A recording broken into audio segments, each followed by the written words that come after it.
necesitamos no solamente saberlo, sino implementarlo en nuestras vidas.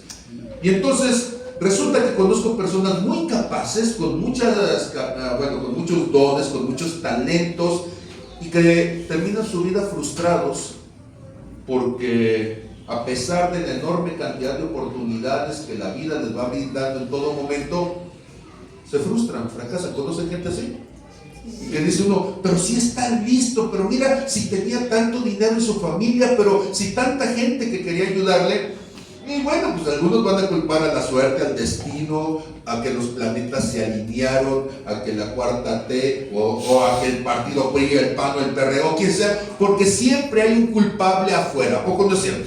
Siempre podemos encontrar a alguien a quien echarle la culpa, y puede ser infinita la cantidad, ¿sí? Pero en el fondo hay un problema, y el problema está que la falta de carácter nos limita, nos boicotea, nos hace fracasar.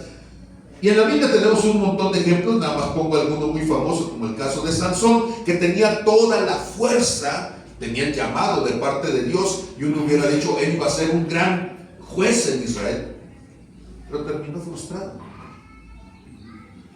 pelón, ciego y dando vueltas como güey. Y no es ofensa, o sea, porque lo amarraron a una piedra de molino, ¿sí? Y lo pusieron entonces como si fuera un animal a dar vueltas para estar moliendo el grano. Todo por su falta de carácter. ¿Puedes decir conmigo falta de carácter?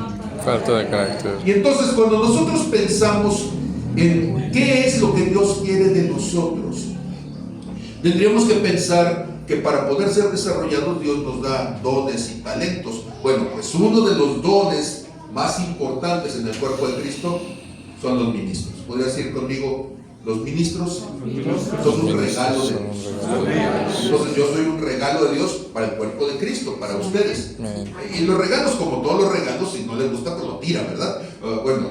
Denme chance de decir a lo que vengo y luego ya me desecha. Pero ¿cuál es la idea? La idea es que dice Efesios 4, del verso 11 al 13, y por ahí viene más abajito, ¿sí? Y entonces, ¿qué es lo que dice? Que él mismo constituyó a unos apóstoles, profetas, evangelistas, pastores y maestros, a fin de perfeccionar a los santos. Ustedes son los santos de Dios, los llamados de Dios. Dice, para la obra del ministerio, para la edificación del cuerpo de Cristo, ¿sí? A fin de perfeccionarlos entonces a cada uno de ustedes, hasta que todos, diga conmigo todos. Y nadie se escapa. Entonces dígale que está todo, ya te agarraron, ¿sí? Hasta que todos. Sí, pero no es para manipularlos, no es para aprovecharse de ustedes, es hasta que todos lleguemos a la unidad de la fe, dice, y del conocimiento del Hijo de Dios, a un varón perfecto, a la medida de la estatura de la plenitud de Cristo. O sea, Dios quiere que te parezcas a Jesús. Amén. Entonces conmigo, Dios quiere que me parezca a Jesús. Que me parezca a Jesús. Ahora, yo sé que esto que voy a decir, si lo dijera en cualquier otro lado, me sentiría con incomodidad, pero aquí es literalmente mi casa y lo puedo decir. Una iglesia que no está trabajando para que usted se convierta en la imagen y semejanza de Jesús es una iglesia que le está robando el tiempo. Amén. Amén. ¿Puedes decir conmigo? La obra de Dios, soy yo. ¿Por cuántos ladrillos moriría Jesús? Entonces Jesús no vino a morir por un ladrillo. Jesús no vino a morir, ¿sí?, por un edificio. Jesús vino a morir por personas, por ti. Y todo el esfuerzo de la iglesia es para que tú te conviertas y alcances el propósito de Dios. Génesis 1:26 dice, hagamos al hombre a nuestra imagen, conforme a nuestra semejanza y señoría. Entonces no nada más es para que seas a la imagen y semejanza de Jesús, es para que puedas tener la autoridad de Jesús para plantarte en este mundo y llevar a cabo la voluntad de Dios. Amén. Amén. Y entonces, ser cristiano no solamente es decir que creo en Cristo. Ser cristiano es que manifiesto a Cristo en toda su plenitud. Y eso lo vuelve complicado, ¿sí? Porque juntar a un montón de gentes para enseñarles algo, pues no es tan difícil. Pero para que esa gente se transforme de lo natural a lo sobrenatural, eso sí tiene bastante labor que hacer.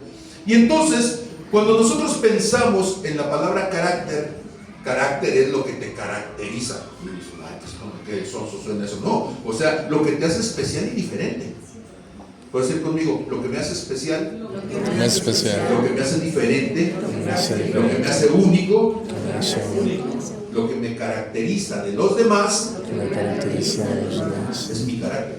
Es mi ¿De carácter. acuerdo? Y entonces, no solamente son los aspectos físicos, son los aspectos interiores de lo que tú has desarrollado como persona, ¿sí? Por eso decimos allí que el carácter es el sello invisible. No lo traes afuera, no te lo pones afuera, lo proyectas desde adentro. Puedes decir conmigo, el carácter surge de mí. El carácter surge de mí. ¿Y cómo surge de ti? En todo lo que hablas, en todo lo que dices, ¿sí? Cómo caminas, cómo te expresas, la actitud que tienes ante las cosas, todo eso está mostrando tu carácter. Y entonces, pues en esta mañana queremos mostrar ese carácter y cómo se va constituyendo ese carácter, y por ahí van a encontrar que son los valores, los hábitos, las formas de hacer las cosas, y que van a moldear cómo reaccionamos cuando nadie nos ve y cuando estamos frente a todos. El carácter manifiesta nuestra manera de ser y estar en este mundo. ¿Vamos bien? Entonces, el carácter, ¿qué manifiesta? Tu manera de qué? De ser ser y de estar en este mundo. Por eso nadie tiene el mismo carácter, porque cada uno de nosotros somos diferentes y estamos en este mundo de una manera diferentes. Pero nuestro gran reto no es ser solamente distinto. Tú puedes ser, discúlpenme, de repente se me salen adjetivos del diccionario, y para que nadie se sienta ofendido, de repente son de otro país, ¿no? Entonces tú puedes ser un completo pelmazo. Entonces, ¿eso qué es? Bueno, pues alguien bastante Necio. necio, ok, gracias. Y entonces tú puedes ser necio y eso te vuelve diferente y único. Sí, pero eso te aleja cada vez más del objetivo de Dios, de que seas a la imagen y semejanza de Jesús. Ahora, no se trata de que la gente a veces, cuando decimos esto, interpreta como si quisiéramos que tú fueras Dios. No. Jesús vino como hombre para mostrarnos lo que significa ser un hijo de Dios. Y queremos ser semejantes a Jesús, en tanto ser hijos de Dios. Amén. Entonces, Amén. de eso se trata. No va a surgir por casualidad, se va a formar paso a paso. Vamos a decir que es una cadena de causa y efecto, y que va a comenzar en una parte muy íntima, ¿sí? ¿Me puedes mostrar donde ese proceso progresivo de la creación de carácter más arriba, y lo dejamos ahí? Ok, entonces, ¿dónde surge? Curiosamente vamos a decir que surge en una idea. Y una idea es algo completamente intangible, algo que pasa por tu pensamiento, ¿sí? Pero ojo, no es cualquier idea. Son las cosas que tú le das valor. Yo le llamo protocausales. Acuérdense que mi doctorado es en filosofía y de repente salen las palabras raras. ¿Qué significa protocausal? Antes de que tú hagas algo, hay una idea. Antes de la acción, hay una idea. Ni siquiera todavía podríamos llamarlo totalmente como una completa intención. Simplemente es algo que está en ti. Y ese algo que está en ti, que tú dices, por ejemplo, ¿es bueno atravesarse una calle con los ojos cerrados? No. ¿Por qué? Entonces, pues sí, ¿y los ciegos entonces? Y tienen que llevarlos, nada más los quiero meter en problemas, ¿sí? Pero ¿cuál es la idea? La idea es que hay cosas que tú ni siquiera las has hecho, pero tú ya tienes una posición ante ello, porque tú dices, esto es bueno, esto es malo, esto es útil o no es útil, esto es necesario o no es necesario, y son ideas. Ahora, todo lo que tú vas a hacer después de todo eso surge de las ideas. Di conmigo, ¿todo comienza? Todo comienza con la idea. con la idea. A ver otra vez. Todo comienza con la idea. Y si tu idea es basura, todo lo que siga va a ir ya contaminado de esa idea basura. El gran problema es esto: ¿cuántas de tus ideas son puras o cuántas son basura? Pues la verdad es que no sabemos. ¿Y sabes por qué no sabemos? porque crecimos en medio de un mundo que nos llenó de ideas y ni siquiera teníamos la capacidad de distinguir qué era lo correcto, ¿no? Y entonces una idea va a generar actos. Pues ahora sí, la acción se va a convertir en algo que causa un efecto. Diga conmigo, causa-efecto. Causa-efecto. A ver, otra vez. Causa-efecto. Noten ustedes que si yo estoy pensando, estoy buscando algo que empujar que no se rompa, no, mejor no empujo nada. Ahora, ¿cuál es el asunto? El asunto está que si yo agarro y empujo la guitarra, esa es una causa. ¿Cuál va a ser el efecto? Pues, y va a ser una cadena de efectos, porque si se cae la guitarra y se rompe, hay que pagar la guitarra, y además de eso voy a tener la regañada del dueño de la guitarra y va a ser todo un desastre, ¿sí? Y entonces resulta que hay causas que son acciones que cometimos en un momento, pero todas las consecuencias están eslabonadas, encadenadas. Tú le dices, y yo sé que esto es bien complicado, pero ¿cuántos de ustedes siendo niños tenían su juguete? ¿Y cuántos de ustedes llegó otro niño y te pidió el juguete? ¿Y cuántos de ustedes su papá le dio tu juguete a otro niño? ¿Y cuántos el otro niño o lo rompió o se lo llevó? ¿Y eso hace cuánto sucedió? Pero todavía hay una herida en tu corazón de vulnerabilidad, porque no te sentiste protegido. Y puede ser que en el momento tú no te des cuenta, pero a partir de ese momento hay una reacción de este acto. ¿Cuál es esa reacción? Alguien se acerca y tú dices, es mío. Porque si el otro lo quiere, antes de que me lo quites, que sepas que es mío. Si estoy chiquito y me lo quitas, ¿qué hago? Lloro. Es mi forma de defensa, decir, me estás quitando algo que no quiero que me quites. Si estoy más grandecito me voy a enojar y le voy a pegar. Y si ya estoy adulto te voy a demandar por eso. Si soy sicario, bueno, ya está ahí. Pero la cuestión que quiero que entiendas es que todo comienza en un pensamiento, pero ese pensamiento me lleva a una acción. Y esa acción se va a ir en cadena generando reacciones. Toda acción corresponde a una reacción, ¿conocen a Newton? De la misma magnitud, pero en sentido inverso, ¿sí?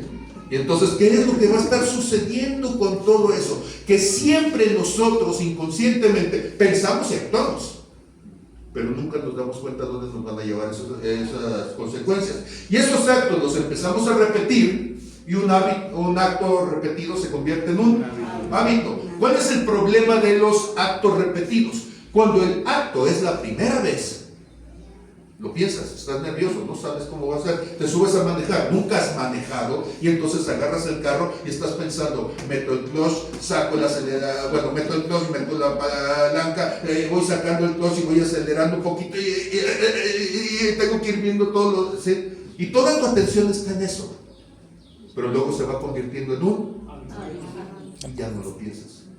Digo que bueno, porque ya se convierte en algo mecánico, pero ¿y qué tal cuando ese algo mecánico no es de manera correcta?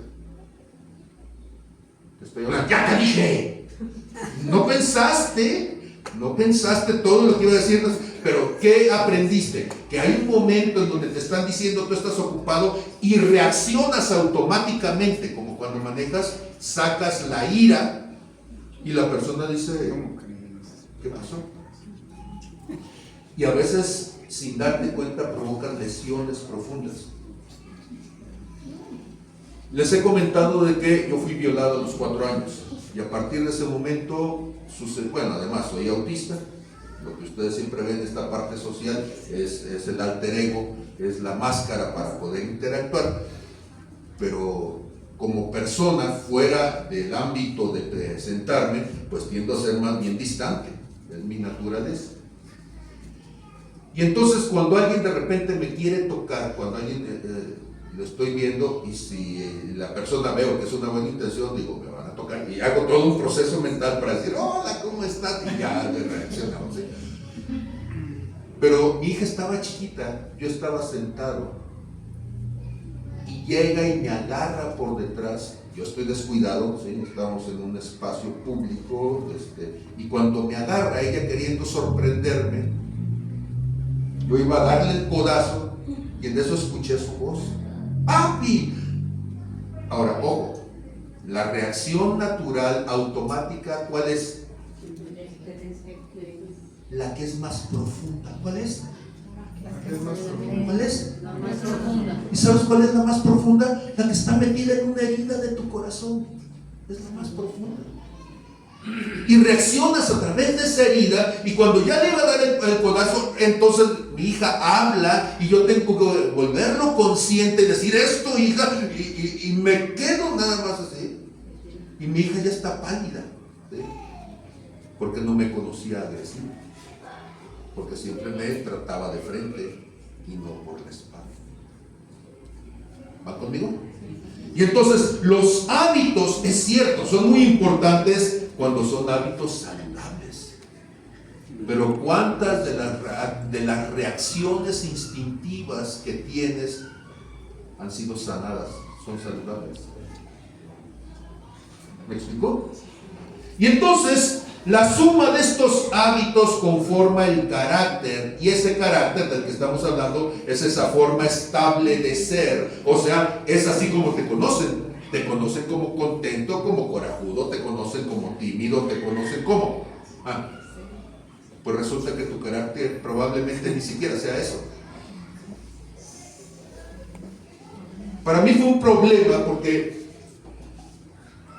la mayor parte del tiempo, y aún en la iglesia, tú crees que un cierto comportamiento forma parte de lo que Dios quiso hacer de ti. Bueno, no sé cuántos de ustedes leyeron a Tim LaHaye con los temperamentos del Espíritu Santo y alguna cosa así. Se volvió muy famoso hace varios años, y como a mí siempre me ha interesado esta parte del comportamiento, y además desde lo pastoral estoy obligado también a conocerlo, pues resulta que hay sanguíneos, hay coléricos, hay flemáticos, hay por ahí, ¿sí? Y la pregunta es, ¿cuál era el temperamento de Cristo? Y de repente, cuando yo me hice esa pregunta, me quedé, pues es que yo le veo todo, y le veo todo bajo control, y Dios me dijo, yo te hice para ser la imagen y semejanza ¿de quién?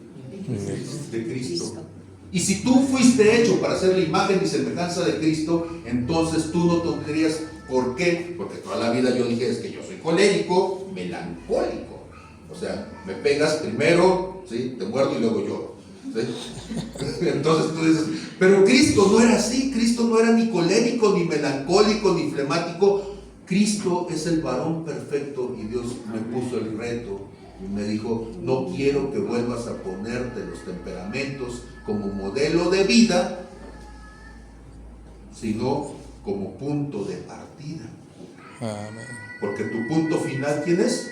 Cristo. Otra vez, ¿quién es tu punto final? Cristo. Entonces a Dios no le importa dónde empezaste, a Dios le importa dónde vas a terminar. Y donde vas a terminar es a la imagen y semejanza de Jesús. Y entonces se siembra un pensamiento y se cosecha una acción, se siembra una acción y se cosecha un hábito. Se siembra un hábito y se cosecha carácter. Y si siembras carácter, entonces cosechas destino. Y entonces esto se pone dramático. Porque cuando estamos hablando de destino, no solamente estamos hablando de que un día vas a ser gerente de una empresa, no, estamos hablando de algo más trascendente. Un día tu falta de carácter te va a mandar al infierno. De hecho no va a ser novedad, porque ya vas a vivir en un infierno. Porque tu falta de carácter te va a dejar desprovisto de amistades, te va a dejar desprovisto de riquezas, te va a dejar desprovisto de las cosas más básicas, de respeto hasta a ti mismo, de honra, ¿sí? Te vas a convertir en un miserable por la falta de carácter. Esa es perspectiva, ¿no? ¿A poco no? ¿No se antoja tener carácter mejor? Pues sí, sí. Entonces, la cuestión de esto es que todo proceso, ¿sí? Todo proceso comienza en un punto. ¿Y cuál es el punto de partida? Dijimos. La idea. La idea. ¿Sí? Y la idea, entonces, es esta forma en que nosotros percibimos. Nos percibimos a nosotros, percibimos a otros, percibimos el mundo. Pero dice Romanos capítulo 12, verso 12. Ustedes se acuerdan que Romanos 12 habla de que presentemos nuestros cuerpos como sacrificio vivo, ¿sí? Que no nos conformemos a este mundo, sino que seamos transformados por medio de la renovación de nuestro entendimiento, para que podamos comprobar cuál es la buena voluntad de Dios, agradable y perfecta, ¿sí? Y entonces, cuando pensamos nosotros en ese ser transformados por medio de la renovación de nuestro entendimiento, el apóstol Pablo está siendo bien claro. La transformación en el cristiano comienza transformando como piensas. Es cierto, ojo con esto, Dios te adopta como hijo porque tú lo recibes como padre. Amén, es lo que dice Juan. No, sí, y Dios no miente en eso, pero puede ser hijo baquetón. Y en una familia hay hijos y también hay hijos, ¿sí? Y entonces nosotros tenemos que ser hijos, con H y no con J.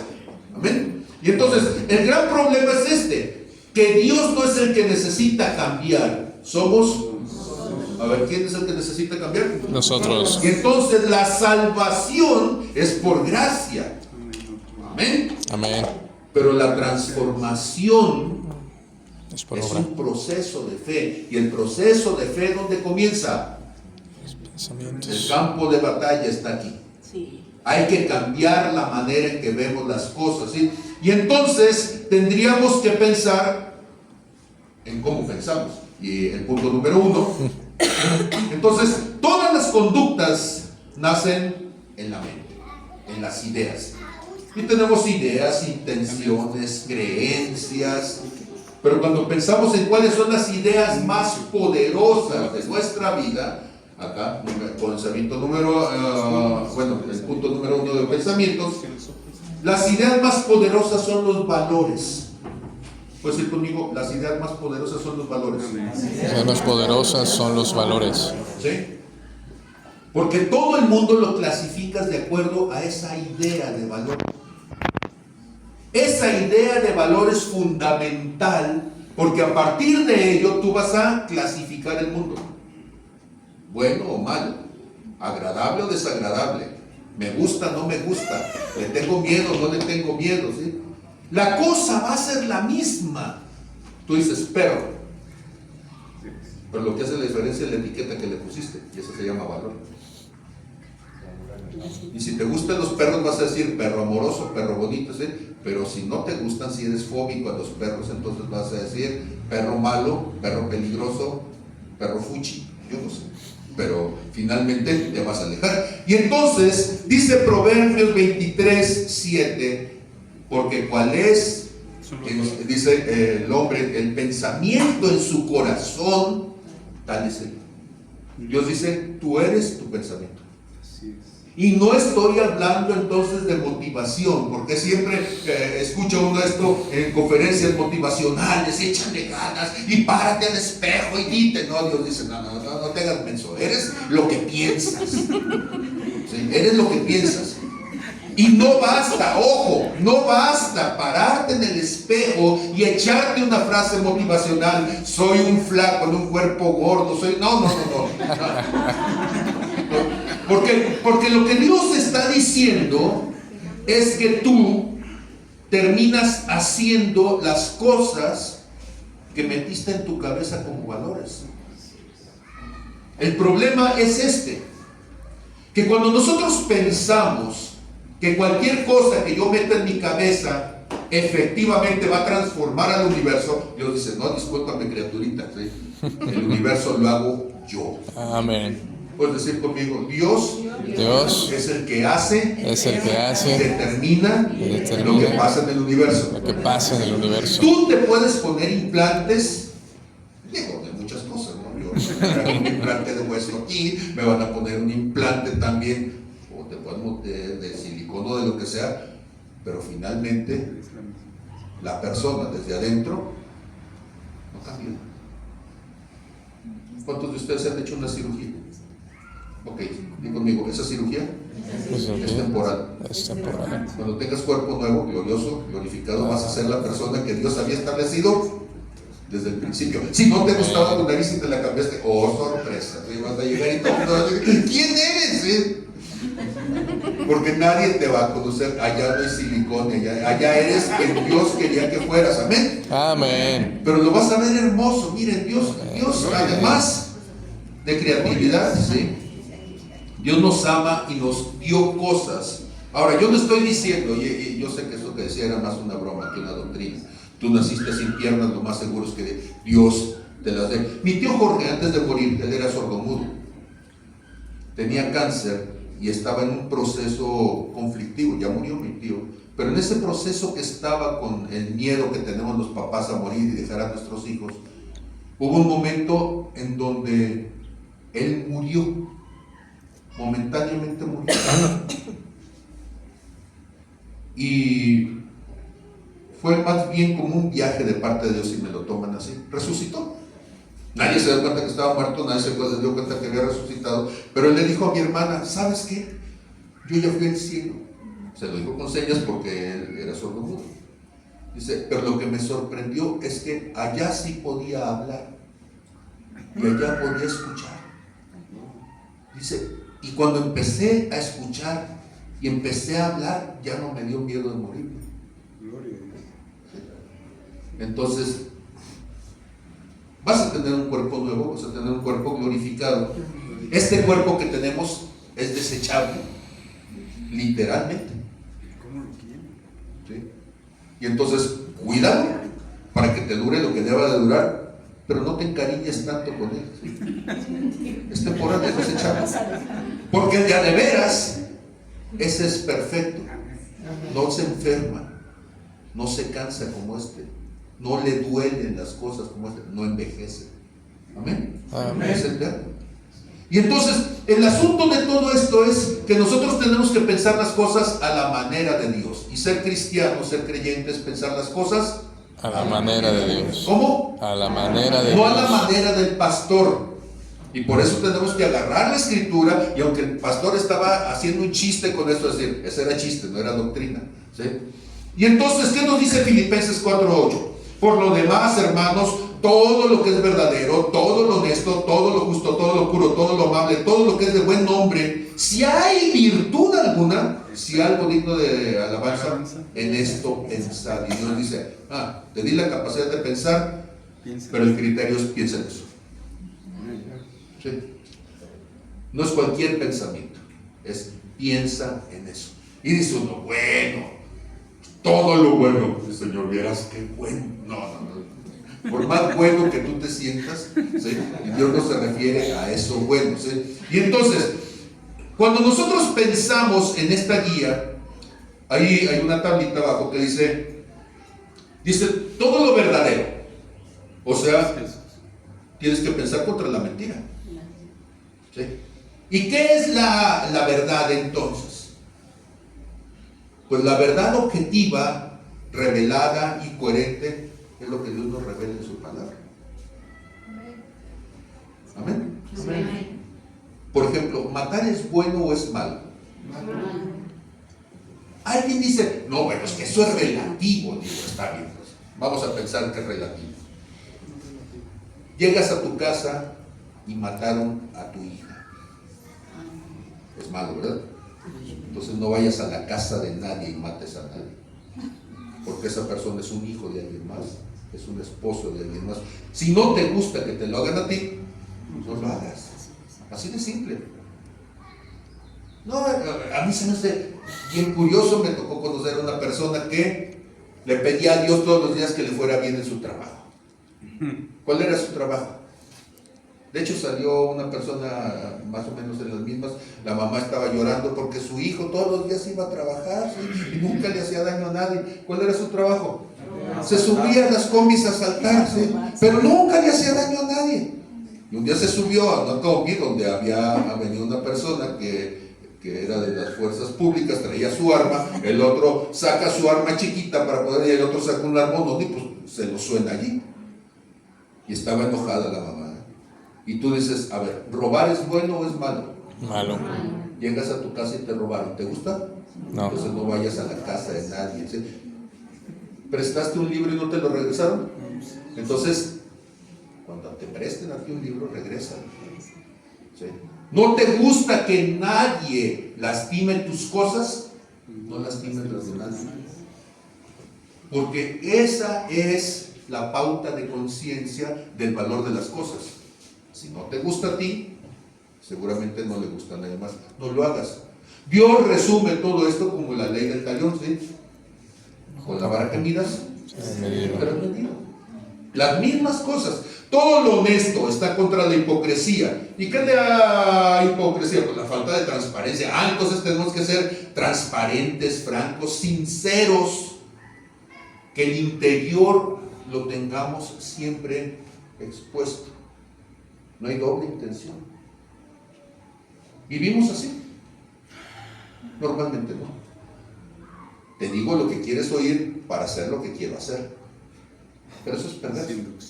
Y entonces tenemos que estar pensando que a veces muchos de los problemas vienen por esa incongruencia entre lo que decimos y lo que en realidad estamos pensando. Siempre le echamos la culpa a los políticos de que son perversos y se aprovechan. ¿A poco no es cierto? Y tú eres igual. ¿Sí? Sí, eres igual. Porque el político te miente de lo que va a hacer. Y tu esposa te pregunta. Y en lugar de decirle, voy a ir con mi amigo que te cae gordo, dices, no, es que tengo mucho trabajo. Y bueno, tengo 30 años de pastor, así que, ¿qué les digo? Ok, todo lo justo. ¿Contra qué? Contra la injusticia. Y entonces buscamos la equidad. ¿Y qué es la equidad? La equidad no es que seamos iguales. Esa es igualdad. Pero siendo diferentes, cada uno tenemos necesidades. Y entonces darle de comer por equidad significa que a los que comen poquito les das poquito y dicen, ya, gracias. Y a los que comen mucho, pues de lo que les sobró de los de poquito les das doble, porque tiene un cuerpezote que alimentar, y entonces o es adolescente, ¿sí? Y los adolescentes no comen para alimentarse, comen para vengarse de ti, ¿sí? Así decía mi tío, ¿sí? Y entonces respetas el derecho de los otros, ¿sí? Todo lo puro. Estás en contra de la corrupción, y la corrupción entonces es cuando contaminamos las cosas. Pero se busca la santidad, la limpieza del corazón, la intención íntegra. ¿Te puedes equivocar? Sí, pero no te equivoques en la intención. Ojo, Dios no te va a juzgar por lo que haces. Dios te va a juzgar por la intención con que lo haces. Y eso es peor, ¿sí? Porque tú puedes decir, Señor, lo hice bien, pero con mala intención. Y tus obras son pasadas, son sopesadas, no por lo que hiciste. Señor, le di dinero, sí, enfrente de todos, para que todo el mundo te viera, para que todo el mundo te aplaudiera, pero la intención no era la correcta. Calladito te ves más bonito, no es cierto. ¿Cuál era la intención? Porque estabas callando por miedo cuando debiste haber hablado, ¿sí? O hablaste porque estabas molesto y en tu furia, en tu ira, en tu rencor dijiste cosas que después te estás arrepintiendo. ¿Me explico? Entonces tenemos que entender que si una obligación tenemos para desarrollar el carácter es cuidar nuestra intención. A ver, ¿nuestra qué? Nuestra intención.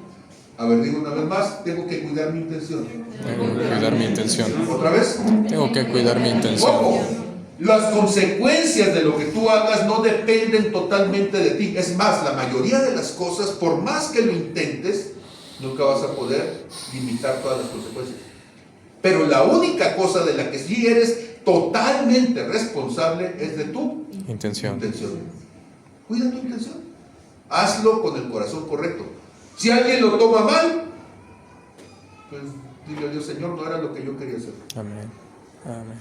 Y aunque haya sido un problemón, para Dios no te atribuye entonces un conflicto, no te atribuye un mal. Amén. Ok, amable contra la aspereza. Y entonces buscamos la ternura, la cortesía, la disposición para el bien. Y a veces nos convertimos un tanto en toscos. La sociedad nos va volviendo toscos, duros. Ya te dije. Bueno, sí, lo puedes decir, pero más suavecito. ¿A poco no es cierto? Y a algunos nos sale así como que muy Y practicando un poco hasta lo puedes decir bonito. ¿Sí? Entonces, eso va para mí seguramente. Y entonces, de buen nombre, ¿qué significa de buen nombre? Va en contra de la mala fama, o sea, ten un testimonio honorable, ten una buena reputación, porque tu buena reputación, el buen nombre vale más que muchas riquezas.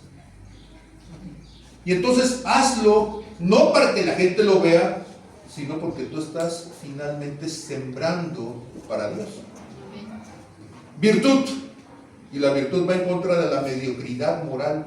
¿Qué es lo que buscamos? La excelencia moral.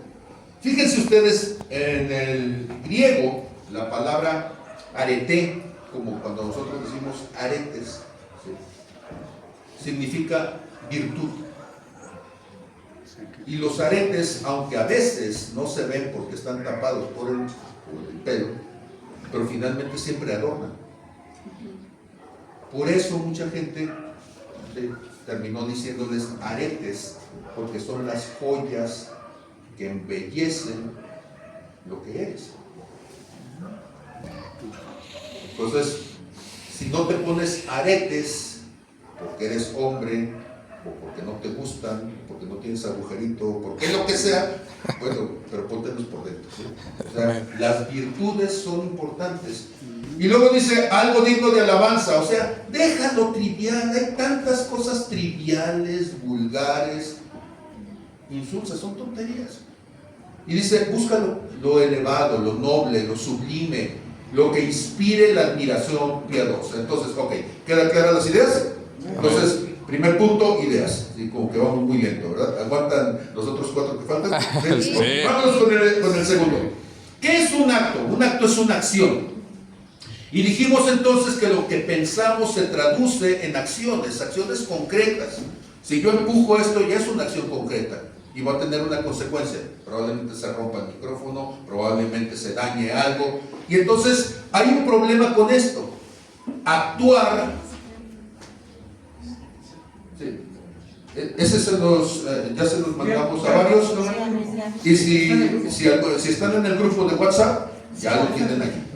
Sí.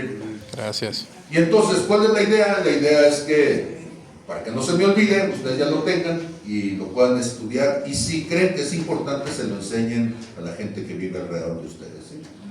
Entonces, cada acto es una decisión. ¿Puedes decir conmigo? Cada acto es una decisión. A ver, se los voy a mostrar. Ponga el dedo así. Y ahora, con toda la fuerza. No tengo que hacer la fuerza para jalarlo, simplemente puedo mover mi dedo, ¿a poco no es cierto? ¿Cuántos de ustedes pueden mover su dedo? Sí. A ver, bájalo. Solo, pues es una decisión. Y tú dices, ay, eso es muy tonto.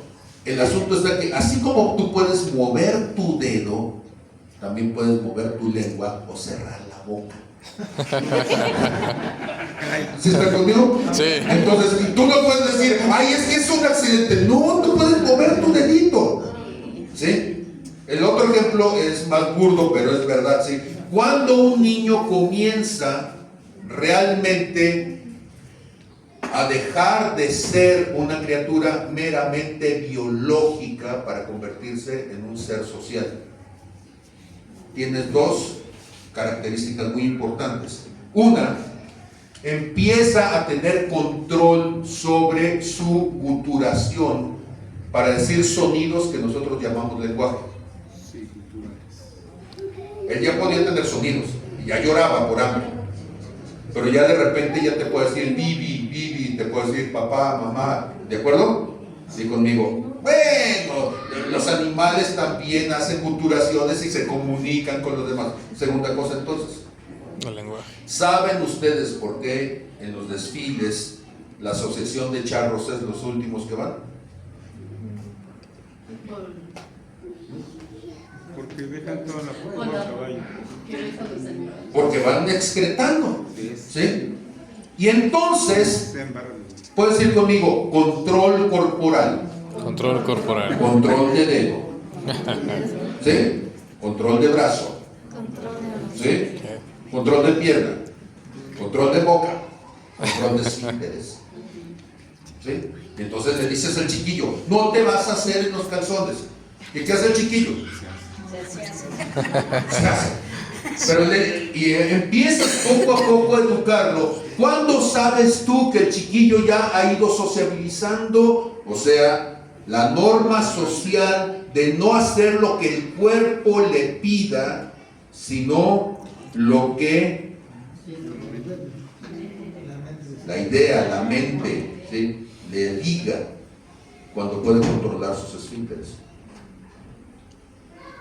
¿Vamos bien? Sí. ¿Tú puedes controlar esfínteres? Sí, todos los que estamos aquí. Y tú dices, ay, eso es muy burdo. No, eso es muy, muy, muy importante.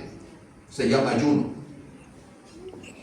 ¿Qué es el ayuno? Es el control de lo corporal para un fin superior. Y tú vienes viajando, tienes ganas de ir al baño y no te haces en los calzones. Y aguantas. Para un fin superior, que nadie te vea, que los calzones, ¿sí? Y entonces tu imagen ante otros es muy importante. Tú, vamos a decir, el sentirte cómodo, el sentirte a gusto es muy importante.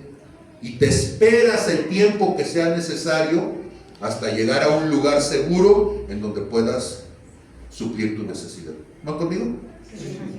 ¿Van conmigo? Control de esfínteres. Control de esfínteres. Es control de sí mismo. Es control de sí mismo. Entonces no me digas que no te pudiste aguantar la boca si ya aprendiste desde los 2-3 años a controlar Esfínteres. ¿sí? A ver, haga conmigo y diga así. Sí se puede.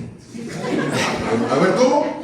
Sí se puede. Entonces la próxima vez que tú digas y que estás, ¿qué tienes? No, me estoy acordando. Sí se puede. Puedo controlarme. No es mi cuerpo el que manda. Soy yo diciéndole a mi cuerpo, aguántese. Aguántese. ¿Vamos bien? Ahora, cuando estás enfermo, pues bueno, no vamos a decir nada más. Y entonces, ¿qué es lo que estamos diciendo? Que hay un acto consciente donde yo veo que estoy sintiendo algo y decido moral, ¿sí?, y emocionalmente si lo quiero poner en acción o no. Entonces, junto con la acción hay un discernimiento previo. Tú no lo estás pensando, pero tú estás discerniendo. Ya en automático, ¿es el momento de hacerlo o no? Volteas y dices, no. Puedes decir conmigo, aquellos que por el ejercicio han desarrollado el discernimiento. Todos los seres humanos empezamos a aprender a discernir en el momento en que empezamos a sociabilizar. Nos dan un valor, ya dijimos las ideas, no te puedes hacer aquí. Ahora van a decir, ay, es que eso es difícil. No, yo tengo perros. ¿Alguien de ustedes tiene mascotas?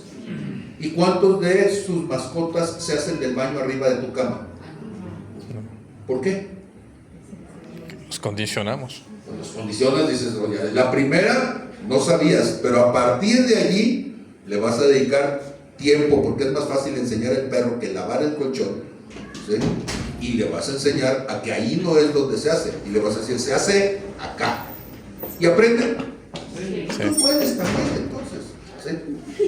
Pues sí. Entonces, ¿cuál es la cuestión? La cuestión está de que cuando hablamos de cosas espirituales siempre nos ponemos como que sí es tan difícil. No. Enseñamos a los animales, los condicionamos. Y alguien puede decir, es que eso es conductismo. Bueno, para ti que no sea conductismo, que sea cognitivo-conductual. ¿Sí? Pues sí, ¿no? O dialéctico-conductual, si ya eres de la tercera generación de terapias, ¿sí? Y tú dices, ¿qué necesito saber? El motivo. Y si el motivo es suficiente, ya lo entiendo, cambia tu conducta. Toda la vida a tu alrededor que funciona socialmente te muestra que sí se puede. Y entonces, el acto consciente, diga conmigo, el acto consciente. El acto consciente. Porque hay actos que no son conscientes. Yo estoy caminando hacia atrás y me tropiezo. Yo no me quería tropezar. El acto consciente es que yo estoy pensando que voy a hacer algo y soy consciente de que quiero hacerlo. Hay cosas que son inconscientes. Y esas cosas inconscientes, incluso la ley tiene atenuantes para eso. Te echaste de reversa y lastimaste a una persona. Y tú dices, sí, es verdad, sí me eché de reversa, pero no era mi intención, no lo vi. Y el juez va a minorar entonces la pena porque efectivamente fue inconsciente. Y entonces el acto inconsciente, sí, hay atenuantes de la ley, ¿no? Más o menos, sí. Pero tienes que demostrar que no hay premeditación, alevosía y ventaja, que son al contrario las agravantes de la ley, y a partir de ello entonces sí puedes decir, había toda la intencionalidad de daño.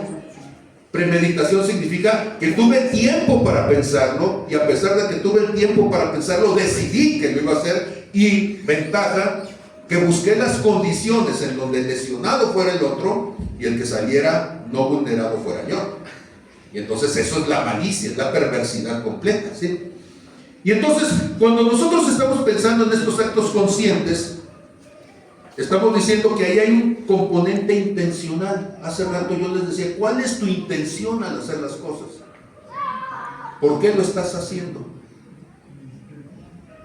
Resulta que los seres humanos somos tan buenos para observar a la gente que ya sabemos con qué palabrita el otro se va a enojar.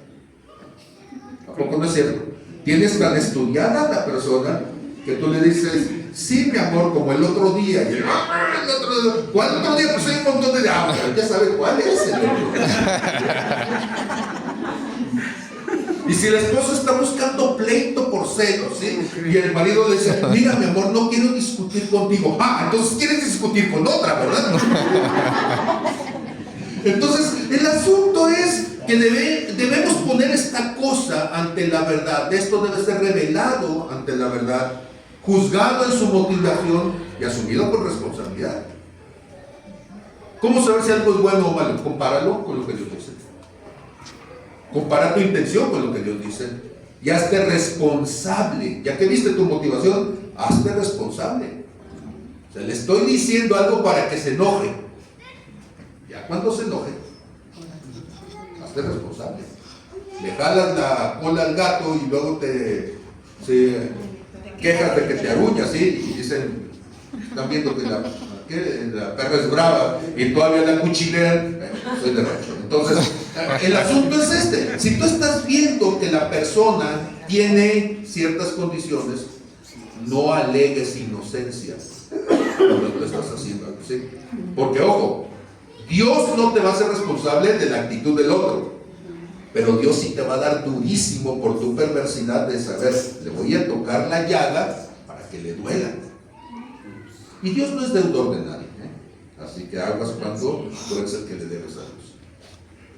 Y entonces hay dos momentos, dos tiempos. Uno es discernir antes de actuar. Di conmigo, discernir antes de actuar. Discernir antes de actuar. Hebreos 4:12 dice, porque la palabra de Dios es viva y eficaz y más cortante que toda espada de los filos, y penetra hasta partir el alma y el espíritu, las coyunturas y los tuétanos, y discierne los pensamientos y las intenciones del corazón. Discierne los pensamientos y las intenciones. ¿Qué es primero? Pensamientos. El pensamiento. ¿Y qué es después? Intenciones. La intención. Ese versículo que siempre lo leemos así, Dios dice, aguas, esto te manda al infierno.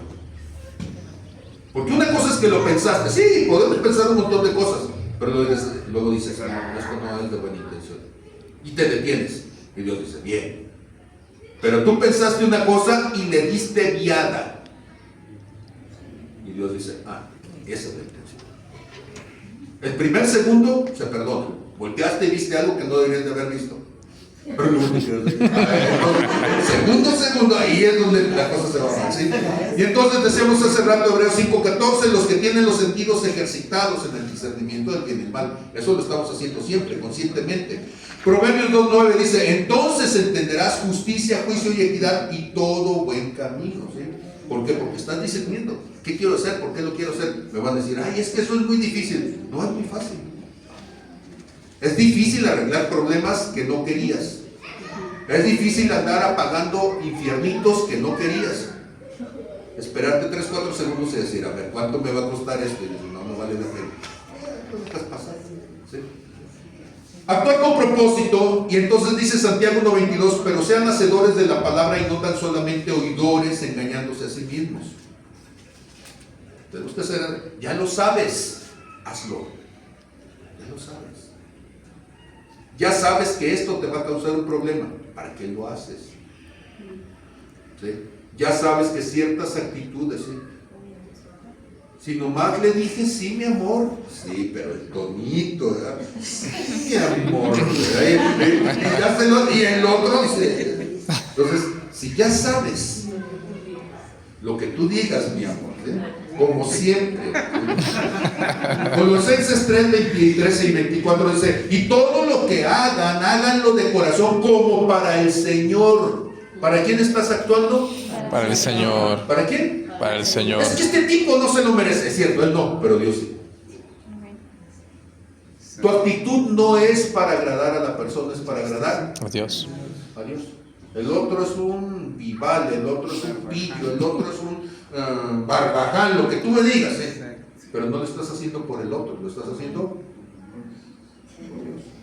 Dice, sabiendo que del Señor recibirán la recompensa de la herencia, porque es a Cristo el Señor a quien ustedes sirven. ¿Sí? Amén. Amén. Número 3, ahí la llevamos. Ya casi llegamos a la mitad, no se angustien. ¿Qué dice la cuestión de hábitos? ¿Qué dijimos que era un hábito? La única que se ponen los monjes. Bueno, no, un hábito es, entonces, no, bueno, o sea, aquello sí es un hábito, pero no estamos hablando de eso. Un hábito es una acción repetida que termina volviéndose mecánica, normalizada, cotidiana. Lo hacemos tantas veces que ya ni siquiera la pensamos, ¿sí? Y entonces, consciente o inconscientemente, estas acciones repetidas se van a convertir en parte de tu forma de ser. ¿Cuántos de ustedes acostumbran bañarse aunque sea una vez a la semana? ¿Y qué dice la risa? ¿Cómo que una vez, sí? A la semana, cada 15 días.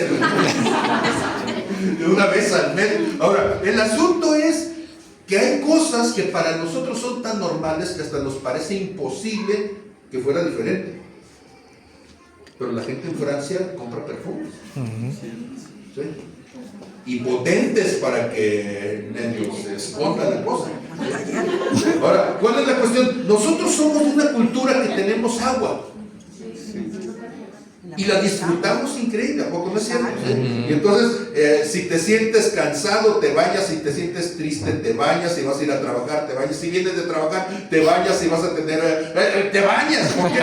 Porque somos una cultura con agua y disfrutamos mucho el bañarnos. Es parte de nuestra cultura. En otras partes del mundo, donde apenas tienen para bebérsela, sería pecado mortal que te bañes. ¿Sí? Y entonces uno tiene que entender que la forma en que vivimos depende del lugar donde hemos crecido, de la forma en que hemos sido educados. Pero el carácter entonces se va construyendo a partir de esos hábitos. Pero tu carácter entonces puede estar orientado hacia lo bueno o hacia lo malo. ¿Cuántos de ustedes los enseñaron a saludar cuando llegas a algún lugar?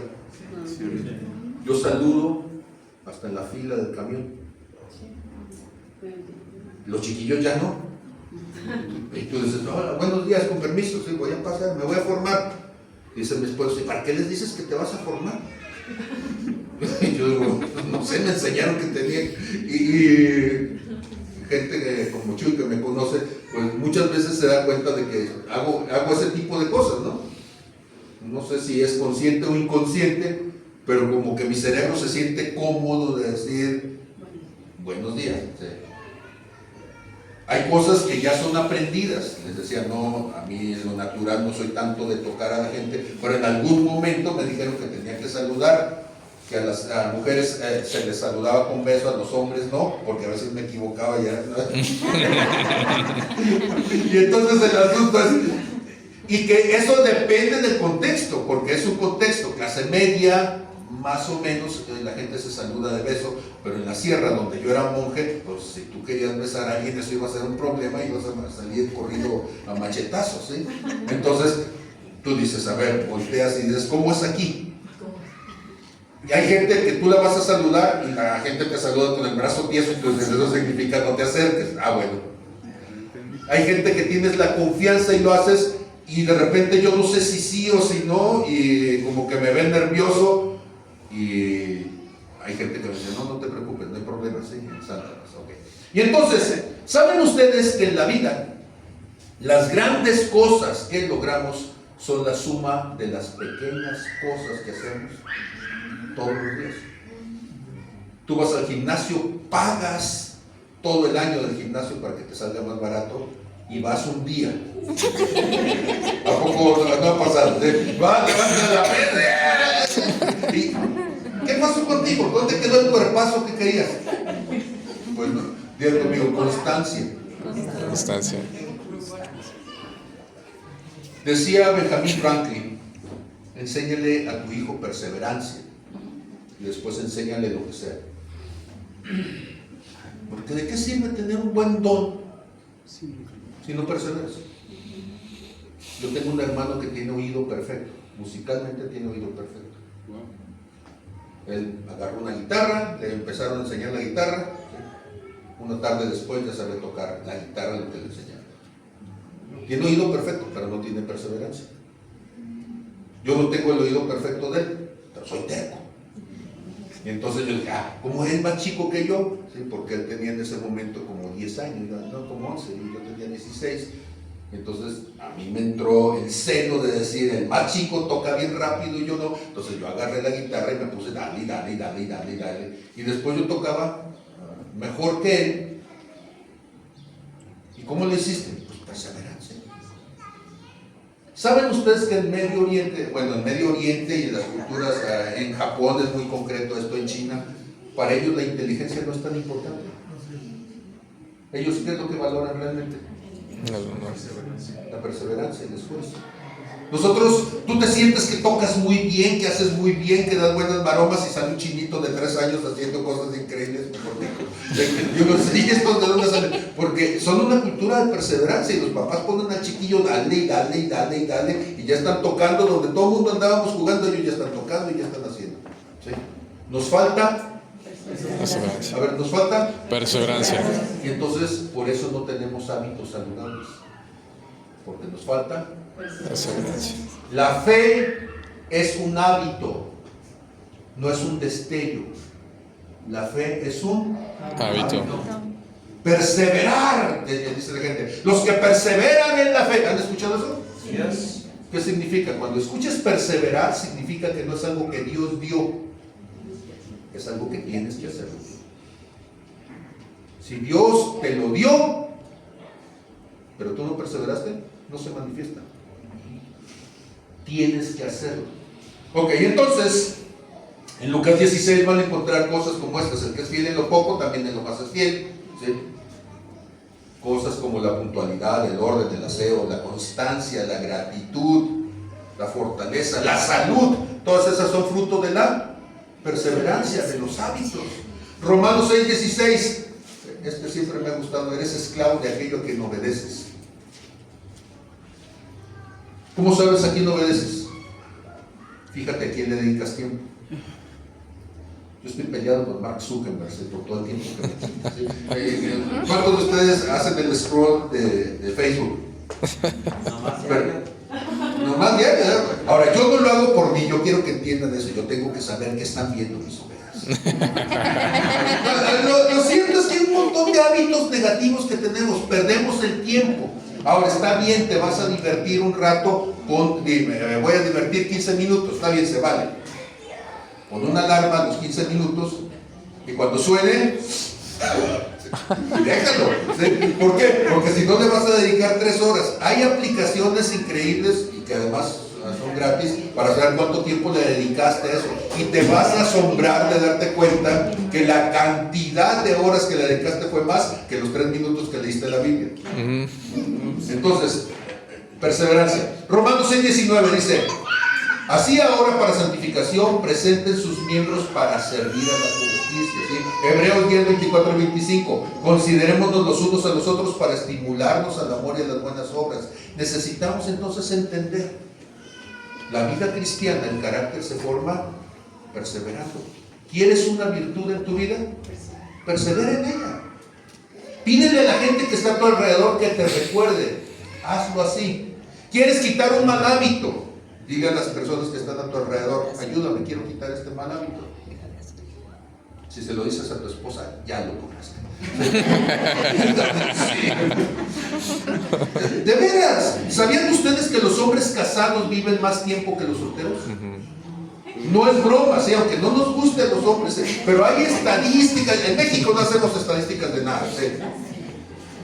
Pero ¿saben ustedes que países como Estados Unidos, donde se hacen estadísticas, se asombraron de eso? Ya de por sí, si tú le crees a INEGI, muere una mayor cantidad de hombres que de mujeres, ¿sí? En el rango de edad. La expectativa de vida es más alta en las mujeres que en el hombre. ¿Sabían eso? Muy bien. Y ahora, los hombres que tienen altas expectativas de vida, ¿por qué son?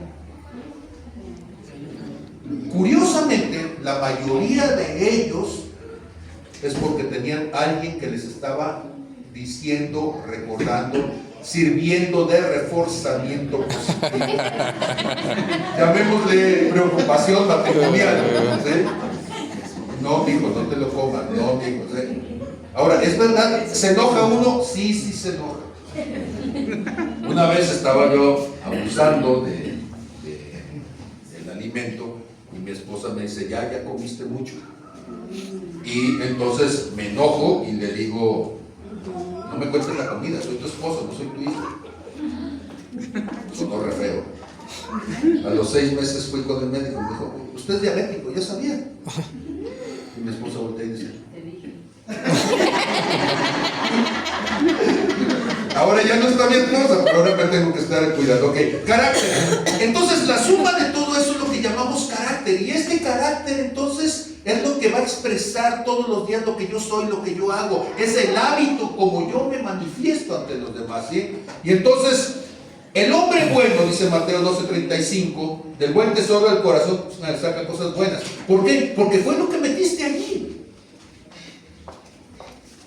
A partir de eso entonces, todo lo que tú has hecho va a determinar esas decisiones, va a establecer el rumbo de tu existencia. ¿Por qué soy diabético?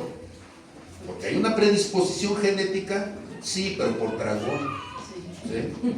Por no cuidar mi páncreas, por no entender los procesos metabólicos en mi organismo. Tenemos que entender que el problema con la diabetes no empieza con el azúcar, empieza con la hipertensión.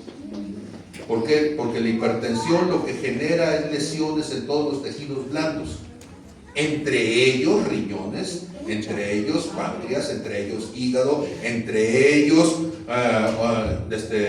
lo que es el globo ocular, derrames. Y entonces es curioso, siempre pensamos que era al revés, la diabetes afectaba la hipertensión, pero no, resulta que la hipertensión es clave para muchas enfermedades degenerativas. Y en México tenemos primer lugar en hipertensión, ¿sí? Así que aguas con eso, ¿sí? Nuestro destino es la cosecha de una vida que fuimos viviendo desde dentro hacia afuera, guiada por pensamientos renovados, actos coherentes, hábitos santos, carácter fiel. Y por eso dice Proverbios 4:23, sobre toda cosa guardada, guarda tu corazón porque de él mana la vida. O Gálatas 6:7, no te engañes. Dios no puede estar burlado, todo lo que el hombre siembre, eso mismo cosechará. Y Dios muchas veces nos da la oportunidad de tomar el chocolate que pedimos, ¿sí? Todo lo que tú hiciste, tarde o temprano florece. A los 20 años tienes el cuerpo que Dios te dio. ¿Sí? A los 30 tienes el cuerpo que quisieras tener. Y a partir de los 40 tienes el cuerpo que te mereces. ¿Sí? ¿De veras? ¿No quieres tener ese cuerpo? Cambia tus hábitos, desarrolla el carácter. ¿Sí? Yo quiero un cuerpo distinto, sí se puede. ¿Sí? El apóstol Esteban Wilson tuvo un montón de crisis en este último año, no podía ya ni caminar, se mareaba así. Y el médico le dijo, bueno, comencemos primero con lo evidente, baje de peso. Empieza a bajar de peso y su salud, por supuesto, reacciona y mejora. Y conmigo es tan fácil. Es tan simple, es tan evidente. Pues sí, pero no lo vemos. ¿Por qué? Porque nuestros malos hábitos no nos permiten, ¿sí? En conclusión, pues tenemos que entender que el gran asunto de esto es que Dios nos hizo para hacer la imagen y semejanza de Jesús. y que es el Espíritu Santo el que nos transforma. No es la manera de pensar. Yo soy doctor en filosofía y la filosofía no te cambia, porque todo tu esfuerzo lo único que hace es tener una persona completamente, ¿sí?, controlada y reprimida, autorreprimida. Pero la autorrepresión no resucita muertos. Se necesita Cristo. De veras. Lo digo como matemático, lo digo como filósofo, lo digo como alguien que se ha pasado toda su vida en la universidad. Tú no puedes racionalizar los milagros. Y hay cosas que por más que las racionalices, no funcionan hasta que Dios pone su mano. Y estamos aquí porque creemos eso, amén. Amén. Entonces, Amén. el gran problema es este. Dios no solo quiere que tengas dones, sino que tengas un carácter que sostenga esos dones. Y no basta con llegar alto, hay que llegar firmes. Y eso solo se logra cuando Cristo forma su carácter en ti. Por eso cuando decimos que tú estás reflejando a Cristo, estás reflejando el carácter de Cristo en ti. Porque eso es lo que has formado. Las preguntas para terminar es: ¿qué pensamiento estás sembrando hoy que marcará tu destino mañana, para mí y para mí? Y la segunda pregunta es: ¿estás dejando que el Espíritu forme en ti el carácter de Cristo o estás viviendo por la libre, ¿sí?, la fuerza de tu propia? Padre, en el nombre de Jesús te damos gracias por todo esto que hemos platicado. Señor, hemos querido dejar pensamientos de bien y no de mal, para que tengamos el fin que esperamos. Ayúdanos, Señor, a que se conviertan en pensamientos de vida eterna. En el nombre de Jesús. Amén, amén y amén. Amén, amén. ¿Cuántos queremos formar carácter entonces? Amén, amén. Ya ¿cuánto más de los domingos? Ya nos pasamos 10 minutos de la una, ¿verdad? Ya es parte de la formación del carácter. Ya apretó su tiempo. Y entonces, yo quiero que se ponga de pie ya para terminar. Hay